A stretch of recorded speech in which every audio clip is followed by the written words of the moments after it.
এই দৃশ্যটি আসলে কোনো ত্রাণ দেওয়া বা নেওয়ার জন্য নয় দর্শক, এই দৃশ্যটি হলো আপনার আচ্ছন্ন ফাউন্ডেশনের স্বেচ্ছাসেবকদের জন্য যে খাবারের ব্যবস্থা করেছে, যে সারিবদ্ধভাবে আসলে বসে এটা আছে তারা। আসলে আগের নিয়মের অনুযায়ী, কারণ হাজার হাজার জন্য খাবারের ব্যবস্থা করা হয় হাজার হাজার মানুষের জন্য। তো এমন তো অবস্থায় আসলে দর্শক সবাই কিন্তু এখানে বসে আছে দর্শক, এখানে দেখতে পাচ্ছেন ছোট বাচ্চা থেকে শুরু করে মুরব্বী যারা আছে সবাই কিন্তু আসলে বসে আছে এখানে দর্শক।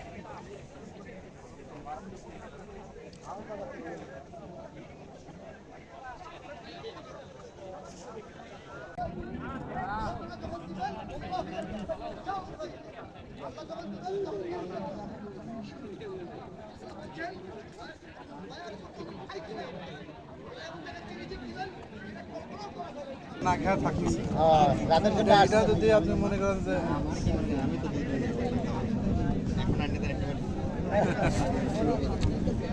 দুই দিন যদি না খেয়ে থাকতেন তাহলে আপনি এই সুস্থ থাকতে পারতেন না, চেহারা এত সুন্দর চেহারা থাকতেন না আপনার। আরে ভাই, বানবাসী মানুষগুলো তো বাচ্চা হয়ে যেতে না একবেলা ভাত না খেলে একটু না ঘুমালে শরীরে টেস্টটা কিরম হয়ে দেখছেন, টেস্টটা কিরম দেওয়া যায়। আর ওদের কি অবস্থা? আর যারা যারা অভাবে তেমনি পড়ে রয়েছে সব কিছু থাকতে রান্না করে পারতেছে না, কত করছে।